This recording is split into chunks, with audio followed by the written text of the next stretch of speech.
that the professionals are still tightly in the loop, especially as the technology is becoming so fast, so good. You can train one associate at a time, maybe 2 or 3. You're not going to train all the associates with all that knowledge in the same way. With AI, you can't. The point is trust and credibility. You cannot outsource accountability. How have you seen legal evolve, if any? Because arguably some people say, well, it hasn't evolved all that much. So what's been your experience? If you wait at the back as a lawyer now, you're done. Chad, thank you for joining me for the second time on the podcast. And you're the first guest to come back for the second time. Wow, what an honor. What an honor, Gary. Thank you, buddy, for having me on again.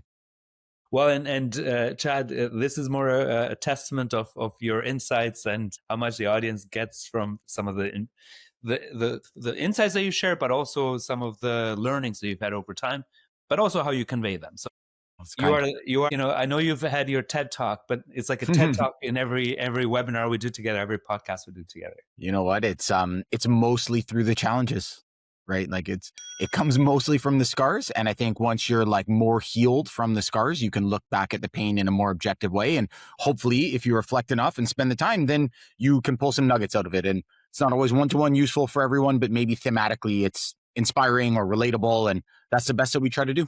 For sure. One, the relatability and learning, being introspective, while not as common as a skill, it's the key to success. 100%. I was talking with someone the other day, not in the legal industry, but was looking for some advice around like designing careers. And that was my same advice was, you can chase things, you can chase outcomes, you can chase titles, but if you do not know what you're great at and what you care about, and you cannot convey that in a concise way, whether you're a lawyer or anything else, it is much harder for people to help you. That's where the reflection is like the core of everything. Well, and Chad, some of the people that listening to this podcast may have not heard the first session together. So what I'll ask you is in a sort of brief fashion to walk us through a little bit your career, just at a high level so that people understand your journey a little. Sure. So I started out in big law doing M&A and corporate finance, really loved the learning, loved the people, did not particularly enjoy the work. Was not sure at that time, this is getting close to 20 years ago, wasn't really sure what the alternatives were. Even in-house jobs were not, as in fashion at the time. And so was a little bit unsure, but knew that being a big law partner was probably not the thing that was going to be my future. Left, traveled around the world for 6 months with my partner to kind of grab personal and professional reflection and different data points from other cultures around the world to see what people value and how they spend their time and energy. Came back, realized I wanted to get closer to the business, so went in-house to Indigo. That was, a remarkable experience because you've got an incredible brand. The literacy side of the business is like such a beautiful thing, and you get to work with so many different business teams, everything from construction to marketing. So I really loved the breadth. Did that for 3 years. Felt again like something is missing. What if I could build my own team, bring in my own technology, put my full stamp on the thing? At that time, cannabis was going, technology was really going. The cannabis piece, I looked into it, but I just didn't feel like it was going to be the right fit for me. I'd bought a lot of technology. And so I thought, okay, engineers kind of feel like lawyers. I get the thinking. I like the scale of it. Went into a PE-backed tech portfolio, did that for 3.5 years. We bought and integrated, a dozen companies, put in a CLM back in 2019 when there were probably 5 options, not 500, and really scaled that business. But again, got to a place around 2022 where I was like, I just do not know if I want to be a lawyer for the rest of my life. So I resigned from that, started my own advisory business of helping legal teams, law firms, lawyers build careers, build clients, manage talent. Did that for about 2 years. And then I met the Goodlawyer guys because we both built our businesses from LinkedIn, sharing our journeys. And I bought Fractional. And so I said to Brett and the team, like, hey, I bought Fractional kind of before you guys existed. Here was my experience. Take that for whatever it's worth. God bless you, doing a wonderful thing. And very quickly, Brett and I really had like a mind meld and realized we should do something together.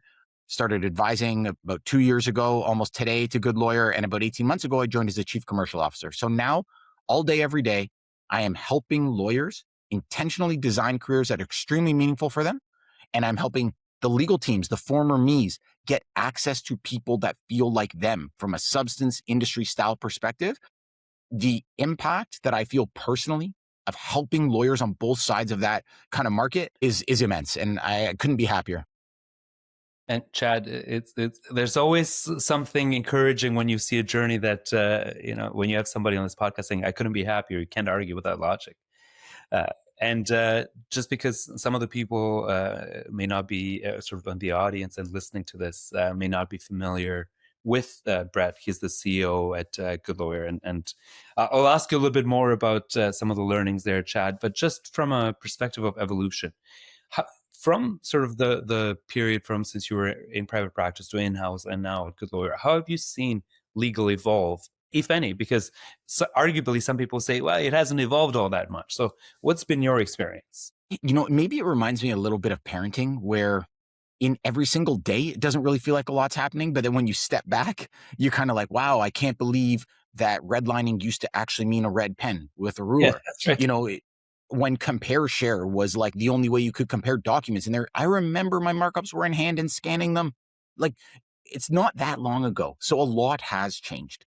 And what I'm really seeing right now is like we've always had step shifts in technology, right? Like DMS and you like these things I remember partners dictating into little recorders and then they'd give it to their assistants. That was only 10, 15 years ago. So there's always been a step shift that has changed the practice.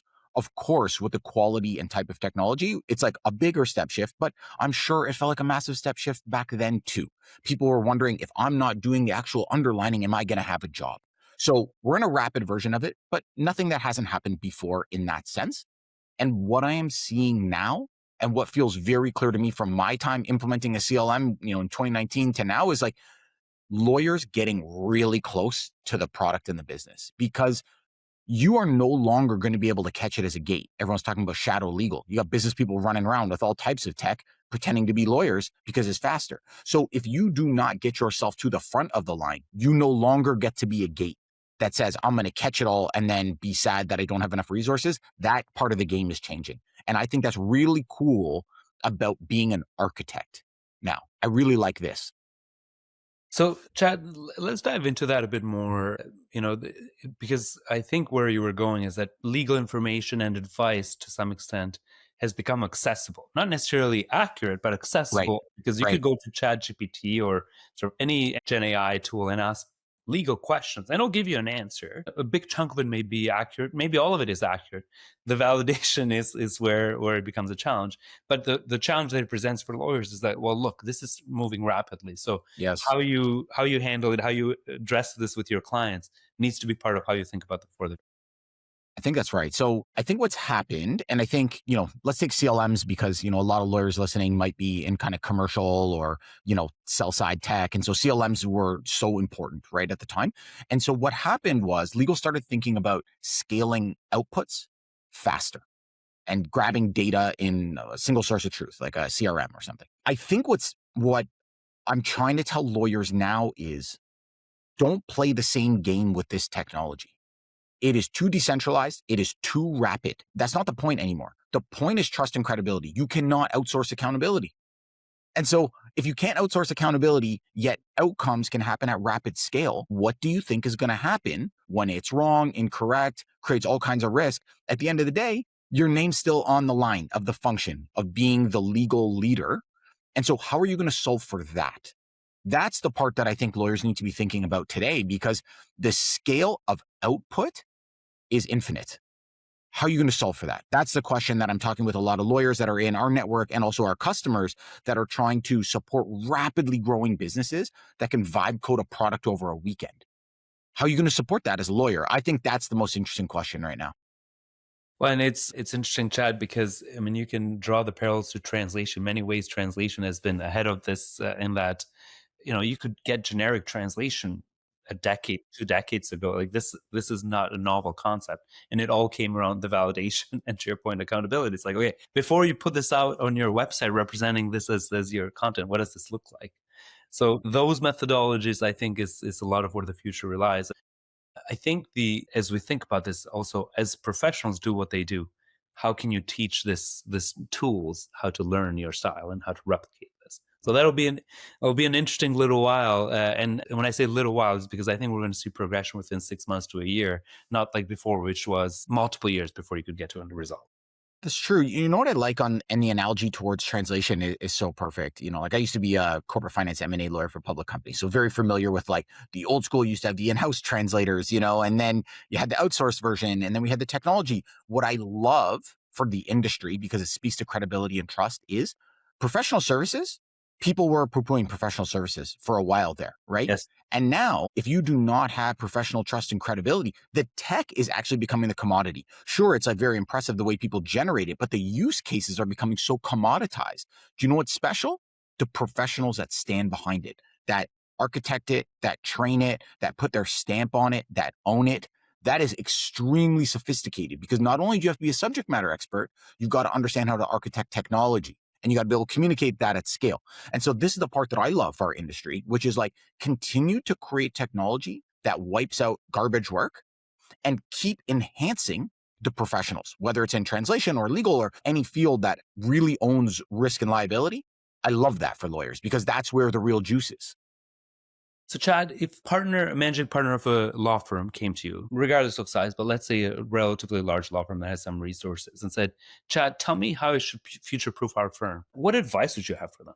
I would tell them to price on value of outcome created. And I'll give you a real tactical example. So when I was a GC, had a data security question that I wanted to ask, and it was in a jurisdiction that, I was not even super familiar with, kind of analogous to what I knew, but every jurisdiction has such novel laws, and I didn't know.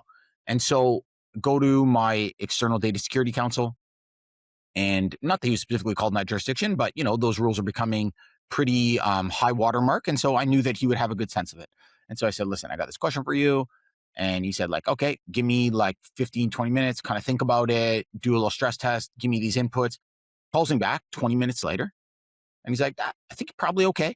Like X, Y, and Z, think it's probably okay. And that's what my assumption was too. And I said, beautiful. Please invoice me $25,000. And he said, I'm not going to invoice you anything. It took me 15 minutes.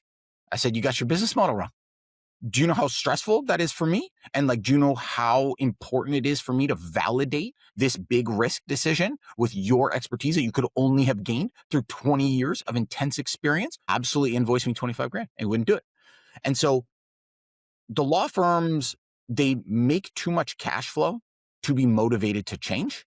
And that's okay. I don't need them to change.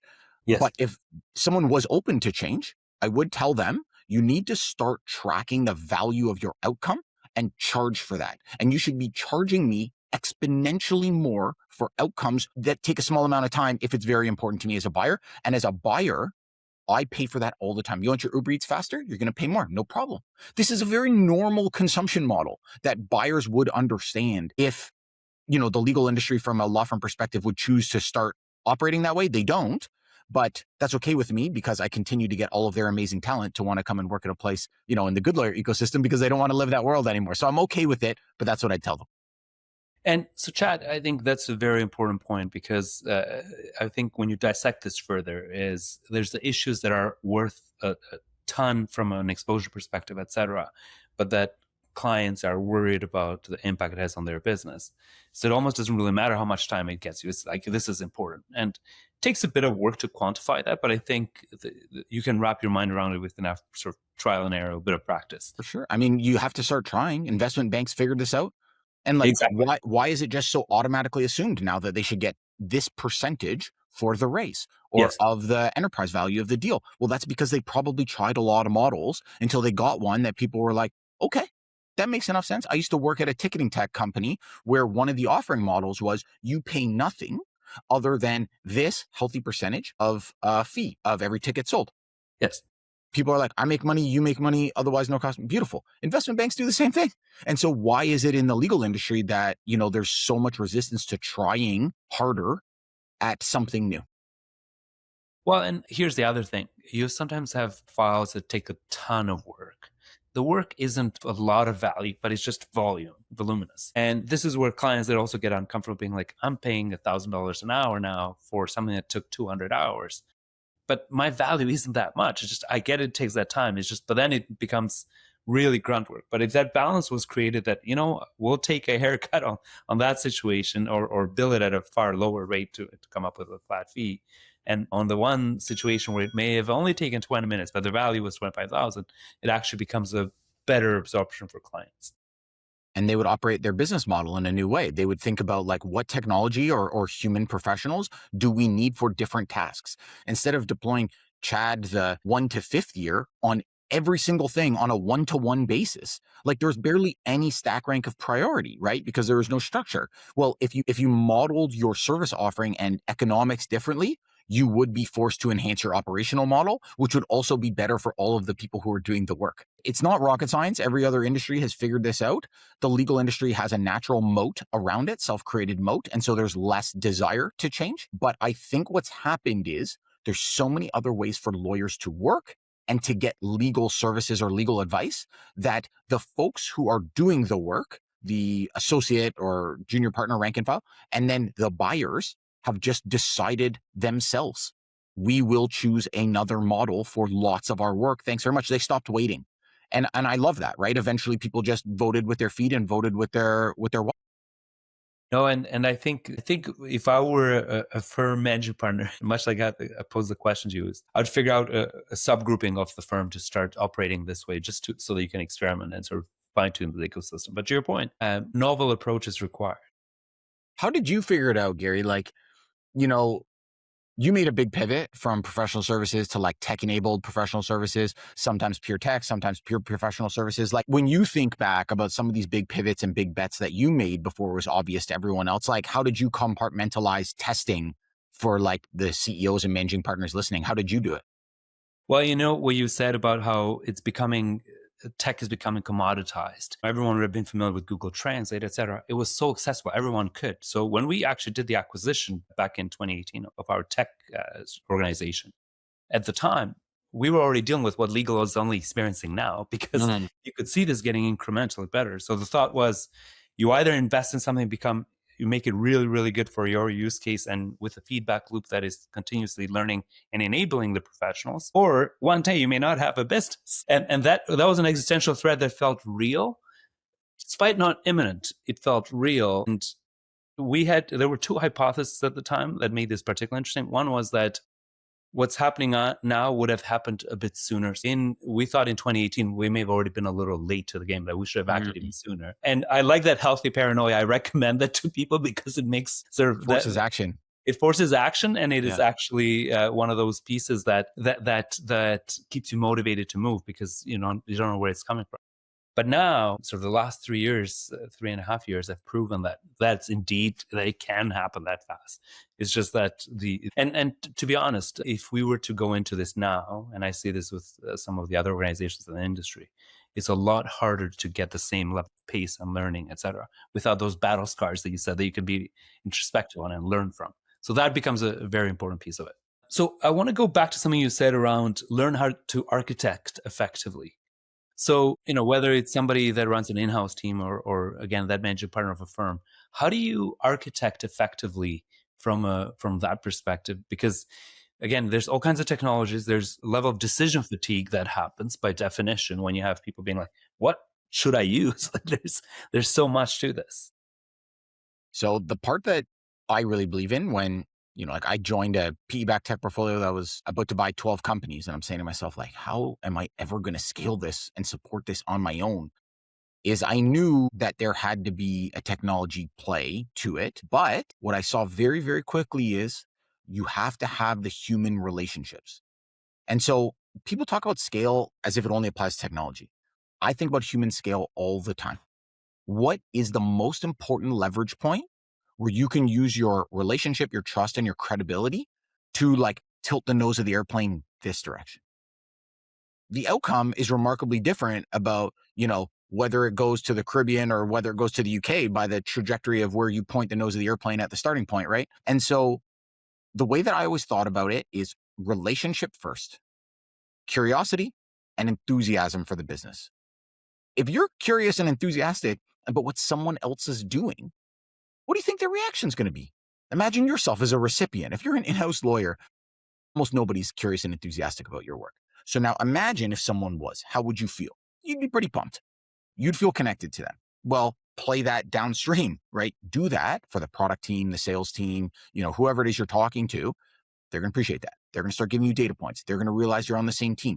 That's the relationship and trust you need to not just inject technology, but to figure out like, what are the main things we're trying to solve for? What is the lightest weight, fastest way I can test this to see what works and what's credible? And that's what I started doing. And back in the day when I was trying to do this, this was like, you know, word locked NDAs that were made, you know, uh, generic enough that they could apply to all of our circumstances so that we didn't have to keep populating individual ones anymore. Like it can still be that simple. And if you get wins and you prove trust and credibility, now you can move to the next stage of like, what's the bigger technology play, whether it's a build, buy, or partner. But like, don't do the technology first if you don't have the trust, because then the horse is out of the barn. And if you do not have the trust to be able to bring it back around, it's just going to be. No, and it's Chad, I think it's a very important point, and it's come out time after time in a series of webinars and talks, et cetera, that we've talked about, which is, especially if you're in-house and you integrate yourself into the business in such a way where you're expressing that genuine curiosity, where you want to learn and add value, then you're never really seen as that department that, "Oh, I don't want to deal with that group because it's only going to make my life harder," versus, okay, no, they get this. So because they get this, they can actually provide me protective cloak, supposed to a barrier that I have to get through.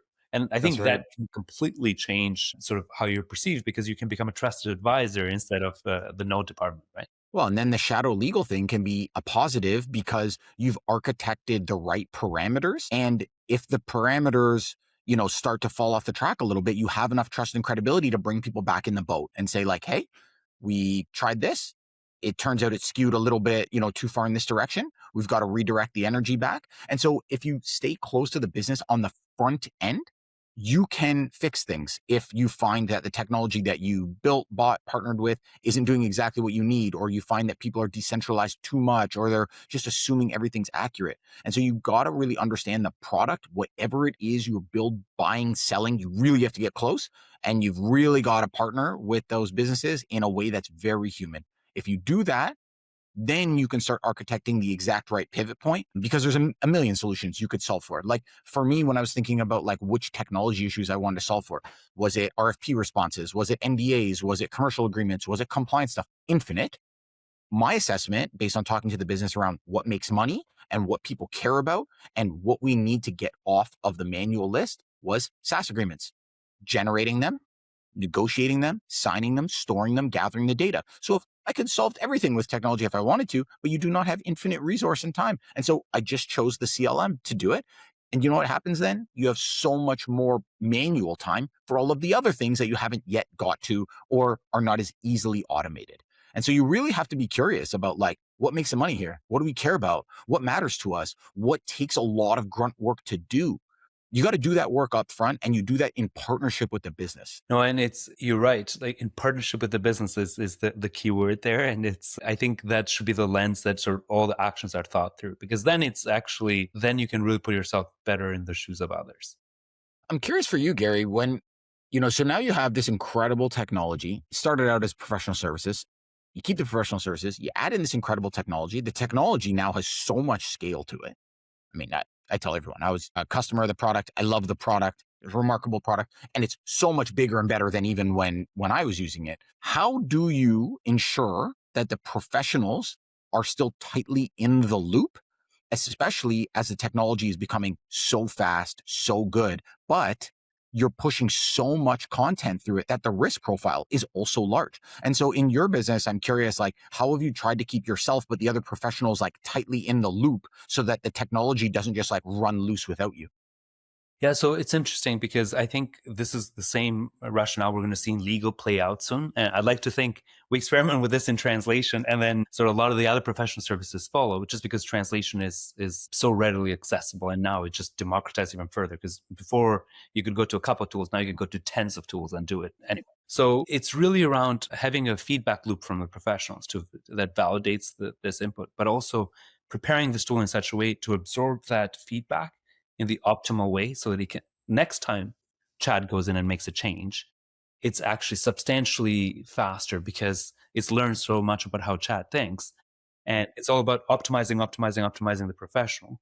Because to your point, accountability needs to be there. If you're filing a prospectus, it'll be a long, long time before a regulator gets comfortable with our tool signing off on it without professional intervention, Yeah. And I say a long, long time because I've learned to never say never. At the moment, I can't see a path there, but you can imagine that a lot of what we see right now, we also couldn't imagine 5 years ago.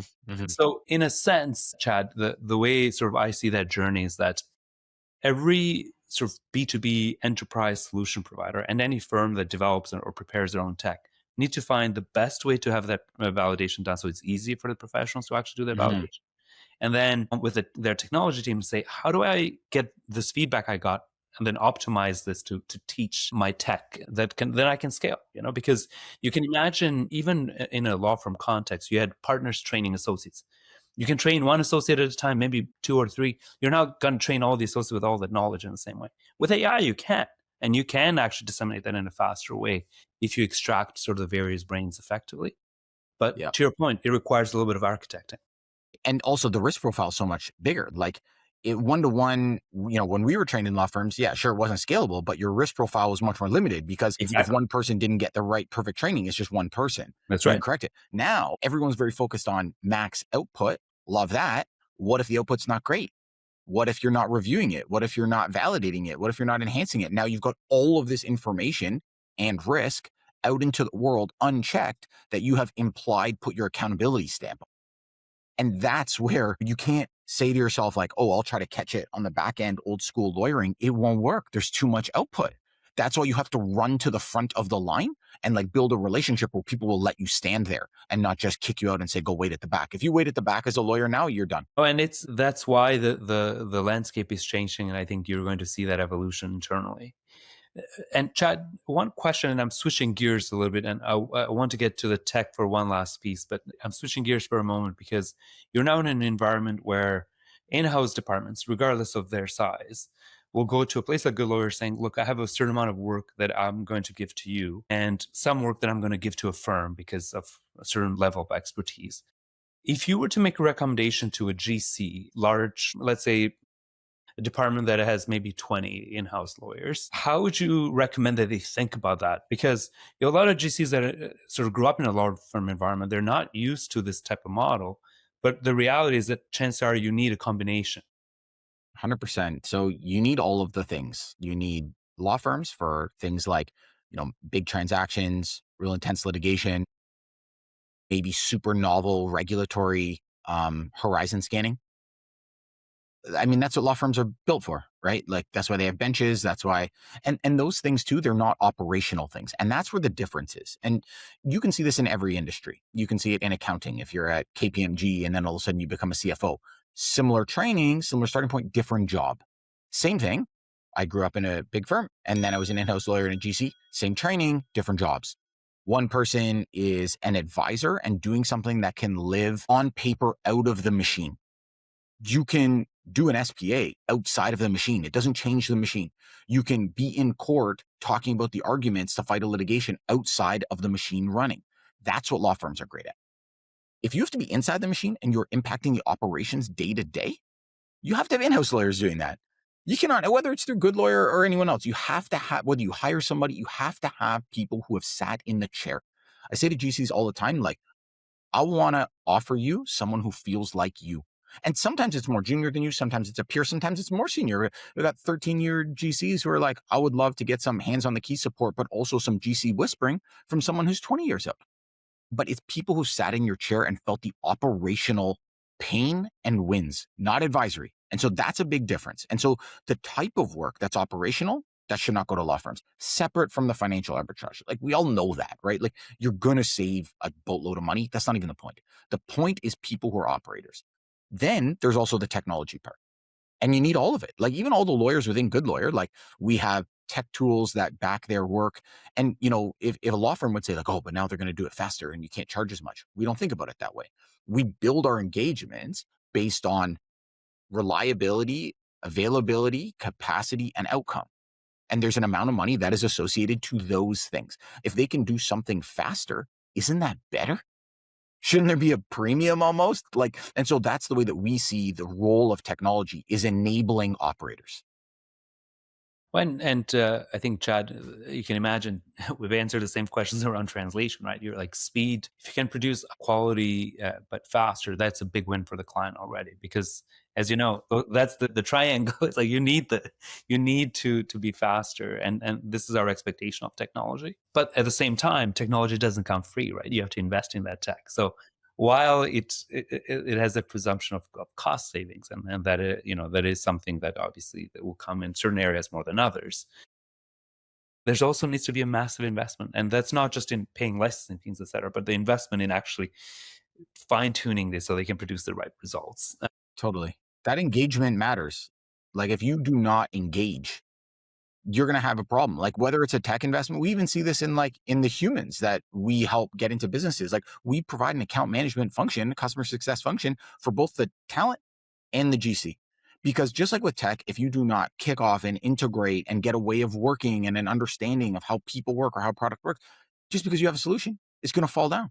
And so that engagement level, and with you guys, I remember one of the great pieces that I remember you saying was, you're going to put all these documents in here and now you're going to go grab a coffee or go to lunch and you're going to come back and it's going to be ready for you. So the speed part is critical, but equally the hands-on engagement at the front end to be like, hey, lots of options here. What are the things that are most important for you? Don't have to do everything. We need to understand you. If you make the product fit and engagement really tight and you invest in that upfront, to your point, separate from money, then the thing just runs.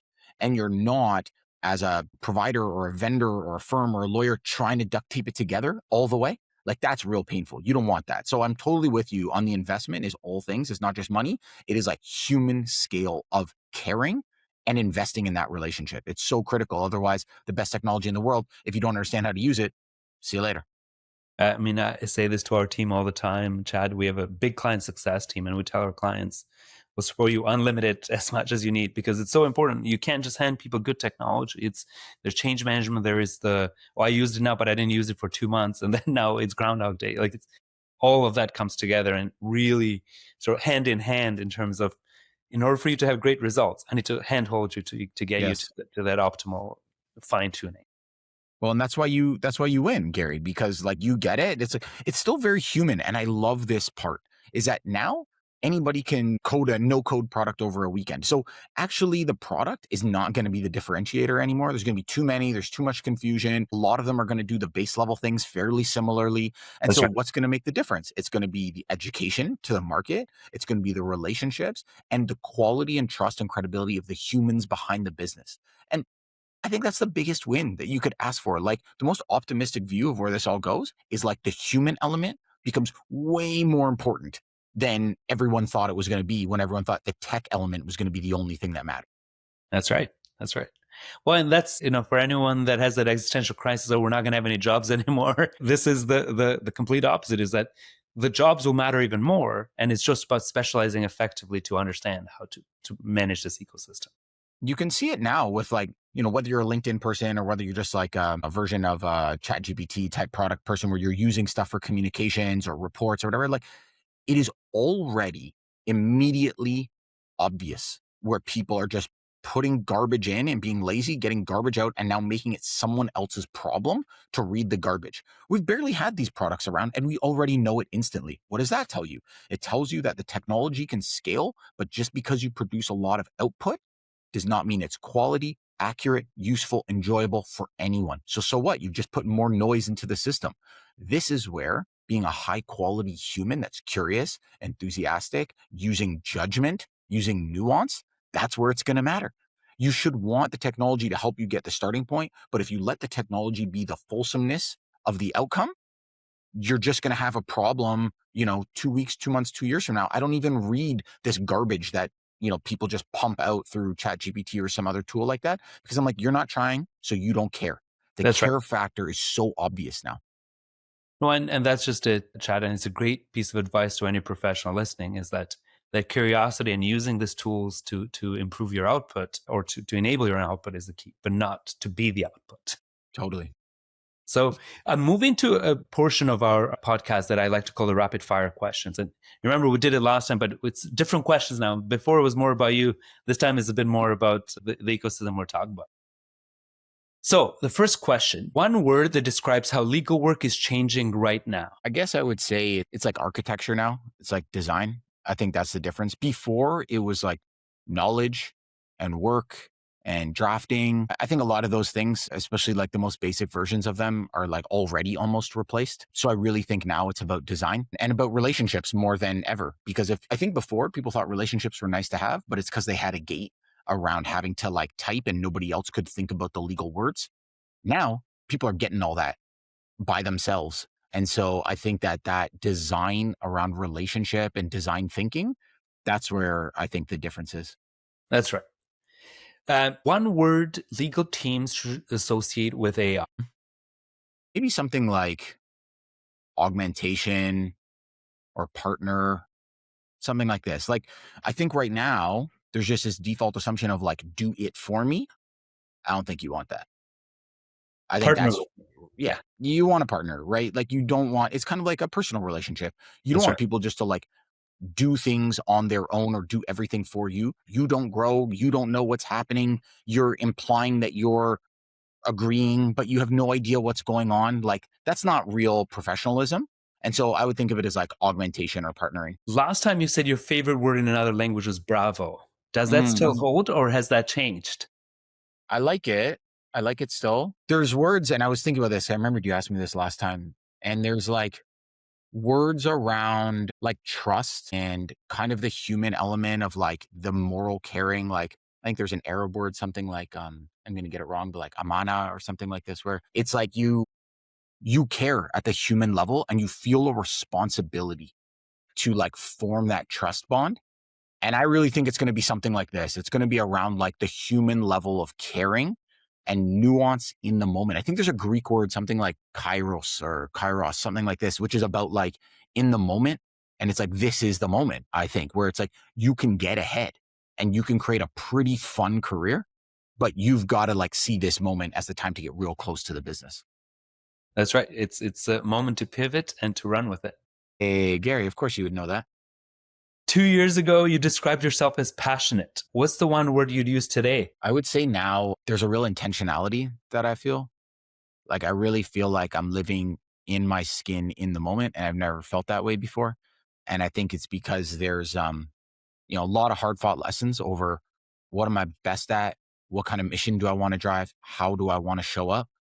And I think if you fight that battle to figure out what that answer is, and then you try to drive a truck through it, you're not thinking about how are people going to perceive me? Should I do this? Should I do that? You're just being.